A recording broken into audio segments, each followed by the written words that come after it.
ప్రియులరా, మన ప్రభు అయిన యేసుక్రీస్తు నామములో మీకు శుభోదయం. ప్రభు సమీపంగా ఉన్నాడు. అనుదిన ఆత్మీయ ఆహారం డిసెంబర్ 14 ప్రభు దినం. నేటి మన ధ్యాన లేఖనం ఆదికాండం 22వ అధ్యాయం 8-9 వచనాలు. అబ్రాహాము, నా కుమారుడా, దేవుడే దహన బలికి గొర్రెపిల్లను చూచుకొనునని చెప్పాను. అలాగు వారిద్దరూ కూడి వెళ్ళిరి. వ్యాఖ్యానాంశం, వారు కూడి వెళ్ళిరి. వ్యాఖ్యానాంశం, వారు కూడి వెళ్ళిరి. వ్యాఖ్యానం: వాగ్దానం చేయబడిన కుమారుడు అనుగ్రహించబడ్డాడు, కానీ ఆ కుమారుని తనకు అర్పించమని దేవుడు కోరాడు. భవిష్యత్తులో దేవుడు తన సొంత కుమారుని శిలువ మీద అర్పించిన దానికి ఈ అర్పణ ముంగుర్తుగా ఉండబోచున్నది.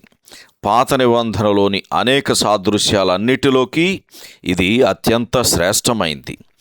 ఆదికాండం 22వ అధ్యాయంలోని తండ్రి కుమారుడు ఇద్దరూ కలిసి బలి అర్పించవలసిన స్థలానికి వెళుతున్న ఈ సన్నివేశాన్ని గురించి చదువుతున్నప్పుడు తిరిగి జన్మించిన ప్రతివారు ఆరాధించటానికి, స్తుతించటానికి ప్రేరేపించబడతారు. ఈ అధ్యాయంలో 2 సార్లు వారిద్దరూ కూడి వెళ్ళుచుండగా అనే సున్నితమైన, అర్థవంతమైన మాటలు కనబడతాయి. ఆదికాండం 22వ అధ్యాయం 6వ వచనం, 8వ వచనం చదవండి. మహిమా సింహాసనము నుండి కలువరి శిలువ వరకు తండ్రి కుమారుడు కలిసి వెళ్ళిన ఆ ఆత్మీయ ప్రయాణాన్ని ఇది ఎంత అద్భుతంగా కనపరుస్తుంది. ఈ దైవిక వ్యక్తుల గురించి కూడా వారిద్దరూ కూడి వెళ్ళిరి అని చెప్పవచ్చు. దేవుడు తన కుమారుని పాపాత్ముల పక్షాన చనిపోయేలా అనుగ్రహించటం అంటే ఏమిటో, అలాగే తీర్పులో మన స్థానములో ఉండి చనిపోవటం అంటే యేసు ప్రభువుకు అది ఏమిటో మనకు తెలియజేయబడుచున్నది. అబ్రహాము విషయంలో F.W. గ్రాంట్ చక్కగా చెప్పాడు. దేవుడు ఆ తండ్రి హృదయాన్ని బాధ పెట్టకుండా తప్పించాడు, కానీ తన సొంత హృదయంలో మాత్రం బాధ పొందకుండా తప్పించలేదు అని రాశాడు. కాబట్టి అబ్రహాము తన కుమారుని సాదృశ్యంగా మాత్రమే సమర్పించాడు.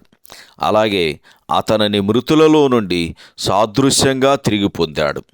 ప్రకృతి సంబంధంగా మాట్లాడితే అధిగమించలేని కష్టం మీద విశ్వాసం విజయం సాధించింది. అబ్రహాము తన కుమారుని బంధించి బలిపీఠం మీద ఉంచాడు. అయితే మృతులను సైతము లేపుటకు దేవుడు శక్తిమంతుడని ఎంచి అతనిని చంపడానికి కత్తి తీసుకున్నాడు అని హెబ్రీయులకు రాసిన పత్రిక 11వ అధ్యాయము 19వ వచనంలో చదువుతాం.